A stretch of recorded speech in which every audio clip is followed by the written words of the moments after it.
Hi guys, welcome back to our channel. Hey, hey, hey. If you're new here, I'm Cheryl. And I'm Aaron. And we're Avery Street Design Studio. Yes, we are.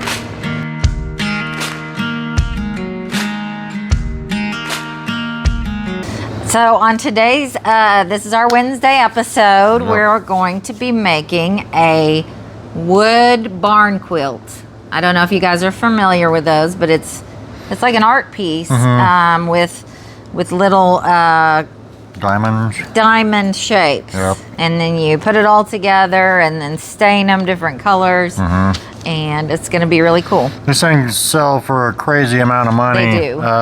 The more intricate and the bigger, obviously, the bigger the price. Yep. We're going to do one that's about, the back piece will be about 23 inches. It'll be a little bigger than that. But yep. It's very cool. We built one before. Yep. We never recorded it. But we're going to do that now for you. Yes. Exciting. So stay tuned. Yep.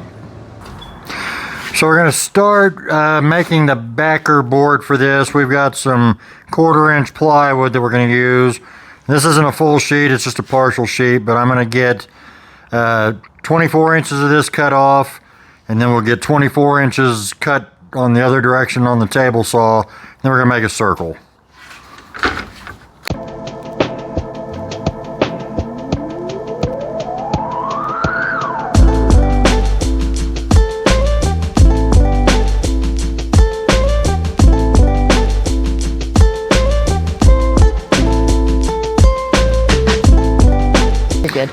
Okay, we've got our handy dandy circle jig out.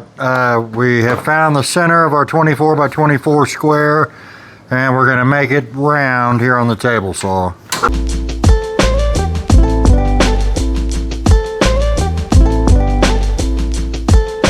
I'm digging into our mountain of cedar scraps for this project.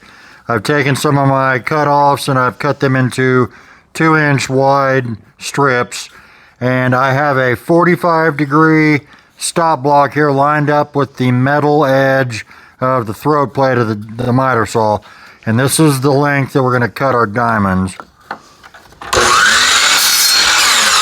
I cut off one end at 45 and I just push it to the stop block. This project, this size that we're doing, will be we'll need 100 of these, so it's going to take a while. We've got all of our diamonds cut, 100 of them.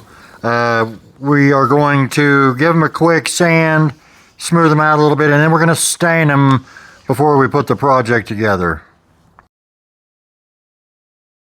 Okay, we're splitting these up into groups of 25, and we've got 3 stain colors, and we're going to leave 25 of them natural color. So we're starting with the blue. This is North Sea Blue from Bear. I got it at Home Depot.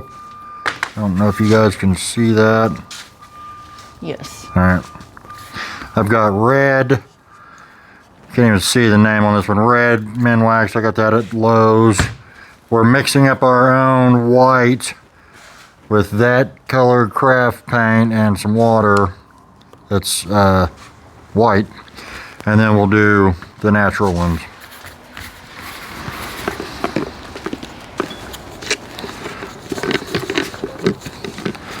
I'm probably not going to show you all 100 of them being stained because I wouldn't watch that.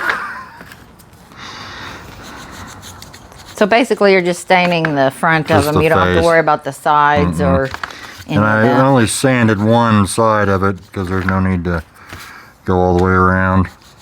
Well, the glue will probably grip better with it being rough, wouldn't it? Maybe. Never know. You don't. It sure wouldn't hurt.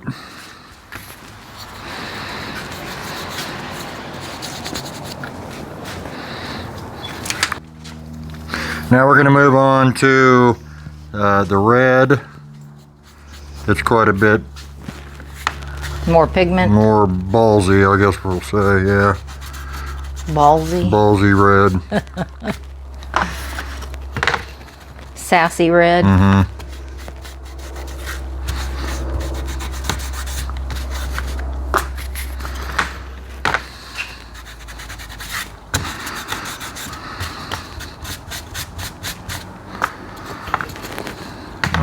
just go through these.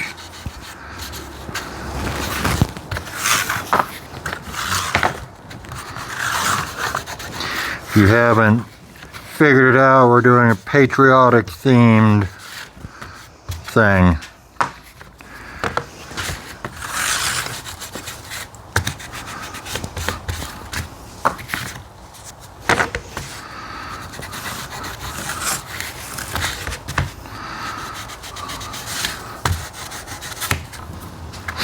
Now we're going to do our homemade white stain.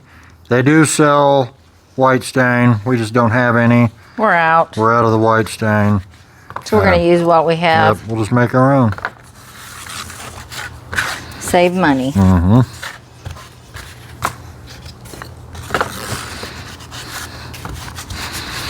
It doesn't really paint the whole thing white. It just kind of whitewash. My favorite word, whitewash.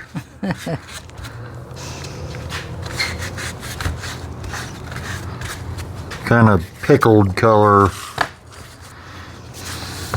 Well, you need to explain why whitewashed is just being sarcastic. Over the years, people, if they don't know how to say it or the process we go through, it's always just whitewashed.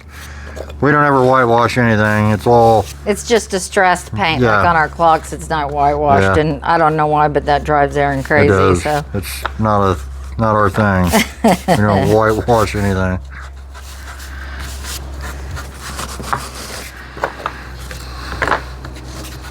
All right, we'll do the rest of these, and then we'll get to putting it together. Okay, now we're going to start laying out the pieces and attaching them to this 23-inch circle we made. I'm going to start by making a couple lines, and we will lay out the diamonds based on these lines.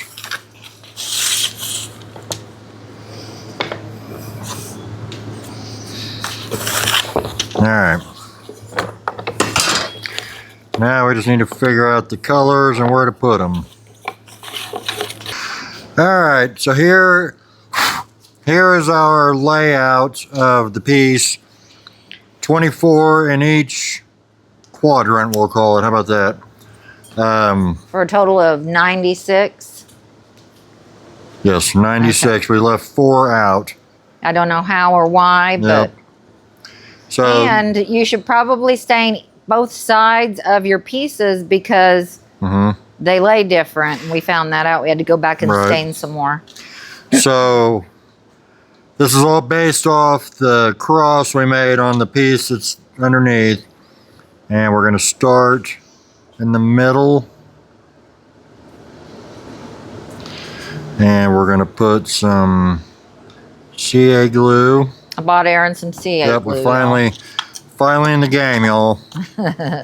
And we'll spray the back.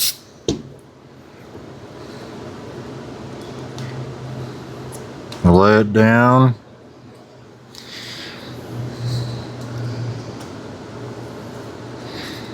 Very carefully. Yeah, very careful. So we'll speed this up so you guys don't have to watch every painstaking piece. Yeah, this is a long process.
we're going to go around on the bandsaw and cut all the little pieces of the backer that's showing.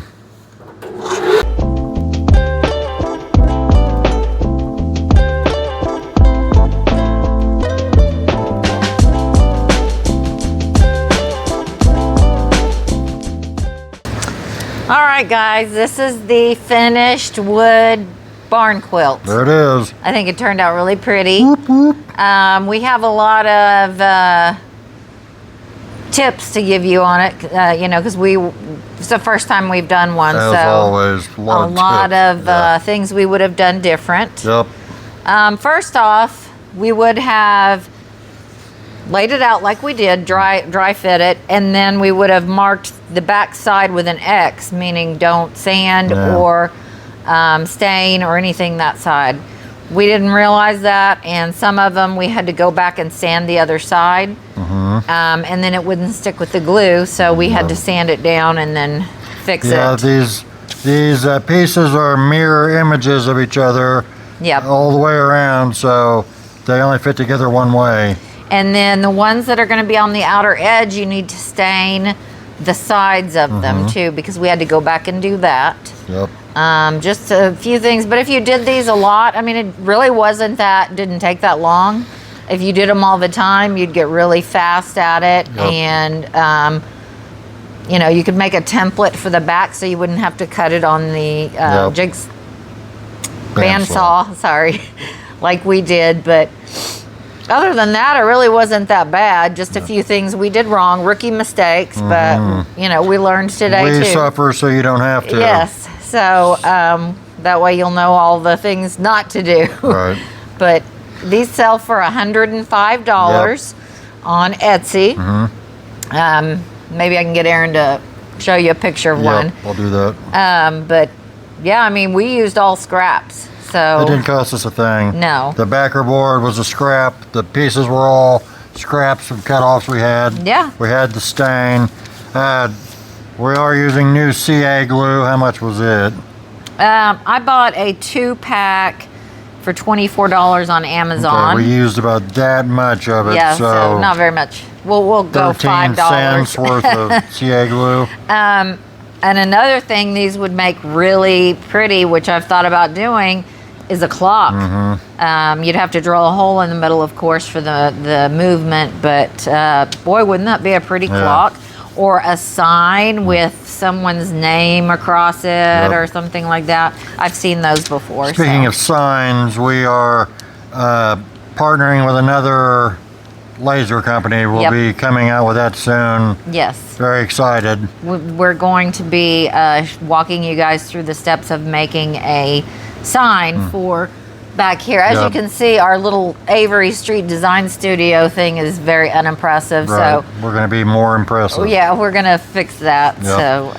So that was it for this one. Yes. I will put the measurements at the end. We'll put a picture of it hanging on the wall. Yep. And you can make them bigger. You can make them smaller. All kinds of things you can do with this. You could also frame it so you don't have to worry about the edges and cutting out. So the one we modeled it off of had 3 sizes, different sizes, different prices. I think the smallest was $60, but it was only like a 12 by 12. 12, yeah. So it's awesome. Like she said, if we did it a lot, it would get a lot faster. Oh yeah. But it was super easy to build. It was. So give it a shot, y'all. Well, thank you guys for coming back and watching our channel again. I hope you guys are liking the Wednesday videos. We're having fun doing them. We are. Appreciate you guys watching. Yes, we'll see you on Sunday. We will. Thanks. Bye-bye. Bye.